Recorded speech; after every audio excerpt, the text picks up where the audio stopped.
Assalamu alaikum. Welcome to lecture 4 of chapter 5. We are still in metal casting, and because casting is a major manufacturing method with a lot of sub methods and so on, so we will continue this chapter 4. What will be in today's lecture? We will of course quickly review what we did in lecture 3, and today we will continue with sand casting steps: molding, melting, pouring, cleaning, finishing, trimming, core removing, heat treatment, and so on. And once sand casting is finished, we will start shell mold casting, then plaster mold casting, ceramic mold casting, vacuum casting. If by the end of this time remains, then we will go to the other big class of casting: expendable mold, expendable pattern. The previous class, all of them were expendable mold, permanent pattern. Here, expendable pattern, lost foam casting, investment or lost wax casting, and expendable mold, permanent pattern casting. So, right, so this we will do today. Let us quickly see what we covered in the lecture last. We started with an example on solidification. We solved it. It was about 3 different shapes: a sphere, cube, and cylinder for the same casting, and to compare the casting time. We talked of the different types of allowances that there are in pattern making related to shrinkage, draft, and finishing. For shrinkage allowance, we gave this table about the different values of percentage shrinkage for different metals and alloys.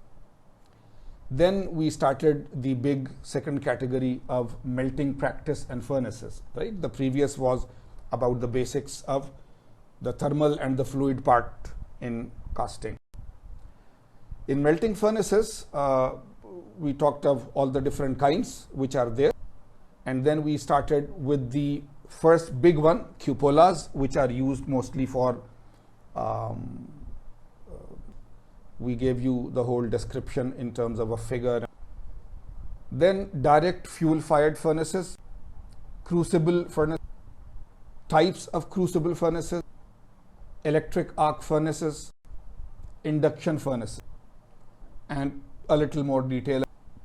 Ladles, the things, buckets and so on, which are used to carry and pour the mold.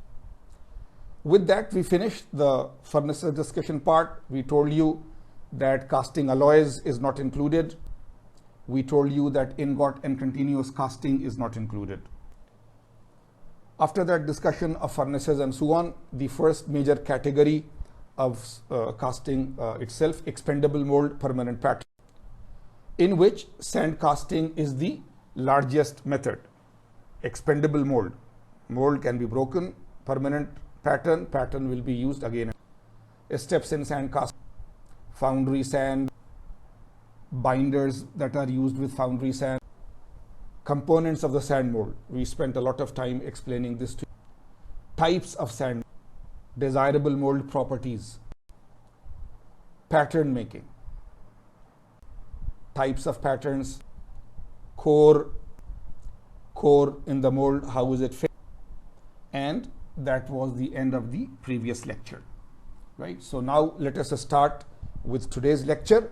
Just remember that we have been talking, right? Because the steps in sand casting, you start with pattern making. So with pattern, you make the core also and so on. And after that, you start making the mold. So the step now is molding, right? We have talked of the steps already, but this is a repeat. Molding consists of all operations necessary to prepare the mold for receiving the molten metal. Molding usually involves placing the sand around a pattern held with a supporting frame. There is a supporting frame, remember, the outside flask, and we place a pattern and place sand around it. Then withdrawing the pattern to leave the mold cavity. Then setting the cores in the mold cavity if required. Then finishing and closing the mold. So this is only mold preparation, right? So once again, you have the pattern ready. If it is a hollow casting, you have the core ready. Then you have the flask, you put some sand in it, and right, then you use the pattern. So this is what we will discuss just. The next step will be melting and pouring, right? Once the molding has been done, then of course melting and pouring. The preparation of the molten metal for casting is referred to as melting. Melting is usually done in a specifically designed area of the foundry, and the molten metal is transferred to the pouring area where the molds are filled, right? So the different types of furnaces, whatever is required. Once melting is done and you have poured the metal into the mold, right, and so on. Cleaning, of course, cleaning refers to all operations necessary to the removal of sand, scale, excess metal from the casting. Burned on sand and scale are removed to improve the surface. Excess metal in the form of fins, wires, parting line fins and gates is removed. Inspection of the casting is done. So this is general description. Later on, if required, we will do more detailed description. This is just the general description of. So now here there is one of those great figures. I keep on telling you that you see all the figures and all the graphs and all the tables that we are showing, we feel that they are very important. But for casting, on this one page, from the beginning to the end, very detailed steps. So very, very good sketch-wise drawing with one example. Of course, this is the example here. This is the casting that you want to make.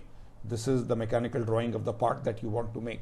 So this is an example. Any other casting could be there. It could be a flat plate, it could be a box, it could be something. But deliberately, they are taking a part which is complicated. You see, if you see this end part, it is in two steps. This end part is there, and then there is this curved piece of pipe. So normally, if you are doing machining, you will make this separately, you will make this separately, you will make this separately, you will make this separately, and this you will machine by different method, and this curved path you will definitely make by a very different method, and then you will have to join them maybe by welding, maybe by gluing, maybe by chemical bonding, right? So this will be a complicated part made in a lot of different steps. In casting, you can make all of this together, right? So this whole thing is a brilliant figure. Very quickly, I will show you here, but then we will enlarge this small portions of it. So this is the part that you want to do, mechanical drawing of the part. Based on this mechanical drawing, in the pattern shop of the foundry, right, not the casting area, in the pattern shop, they will make the pattern plate. So you see, this is the plate pattern type, that there will be a plate which will be for the cope part, for the top part, and there will be a pattern plate for the drag part. So, right, so this pattern has been designed and made in two pieces, which we need, of course, because we need to remove this. This is the cope part of the pattern plate. This is the drag part of the cap. Then there are the core boxes, right, what we call the flask, right? So there is this outer box. One is for the cope, one is for the drag. You use the cope part for one and you need the drag part for the other, right? Because this is hollow, so the core halves are there. The core is also made in two halves, the top part and the lower part. So the top, right, you will need in one and so on. Then the cope is ready for the sand. The core box, the cope is ready for the sand. You have made, right, packed the sand and everything and so forth. After that, after the cope is ready, after ramming with sand and removing the pattern, sprue and risers, we need these holes to be made, ventilation holes, right? Later on, the drag part is ready, the drag part is filled with sand, it is packed with sand, and then when you have to remove the pattern and so on, so the drag with core set in the place now. Once this is ready and this is ready, then you put the cope on the drag, right? This is the cope part, this is the drag part, and there is the base. Maybe there is a big base plate. So now they are together and they will be joined together. They will be joined together very strongly, very strongly. And then you will pour from the pouring basin, sprue, you will pour. and it will go through the pour and the gate and so on. It will rise through the riser. It will rise through the riser, and you will see, you will stop pouring. Then whatever time has been allotted, has been calculated, you will use that time to solidify it. Once it is solidified completely in your mind, then you will open it, separate the two cope and drag part, break all the sand from it. So the casting will be there, the whole casting will be there, but the casting will be there with the sprue, with the riser, with the blind riser in it. So later on you will break the sprue and riser and blind riser from here. So this casting will be like this roughly, but it may be requires some finishing touches. So you will take it to lathe machine or other machines, or you will bring small hand grinders to it, and you will do the finishing, and then it is ready for the shipment, right? So this is a brilliant one-page diagram. Let us see it in a little more detail, though I have already explained this to you, right? So this is the mechanical drawing of the part A. This is the mechanical drawing of the part.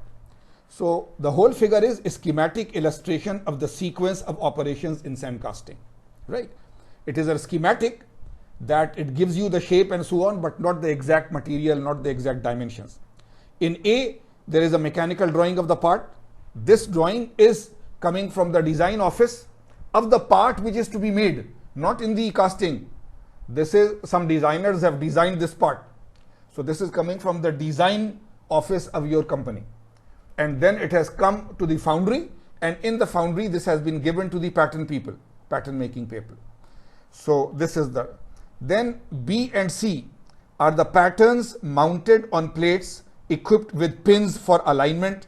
Note the presence of core prints designed to hold the core in place, core prints, right? So you see, now this means that based on this drawing, and considering the metal from which this casting is to be made, it is an aluminum alloy, it is a medium carbon steel, it is a high carbon steel, it is a cast iron, whatever it is, the very experienced pattern designers will design the drag and the cope part of this pattern plate. They could have decided that this will be a pattern without the plate. They can decide that this will be a plate type. They decided that this is a single piece pattern, it is a double piece pattern, right? And then they do all the calculations for shrinkage, for draft, for finishing operations. And then after that, they make the drawing of the pattern. Then they make a drawing of the pattern, and in the pattern shop, there will be very skilled machinists or foundry people who will use this drawing, this drawing of the pattern plates to create the two parts. And usually, because it will be used again and again and again, maybe for 200 parts, 300 parts, 500 parts, so they can be made of very high quality wood. They could also be made of very high quality metal, right? Generally, so it depends, right? So this is a big process, that from the drawing of the part, generate the drawing of the pattern using all calculations for allowances and everything. Then using these drawings, make the pattern, make it of wood, make it of metal.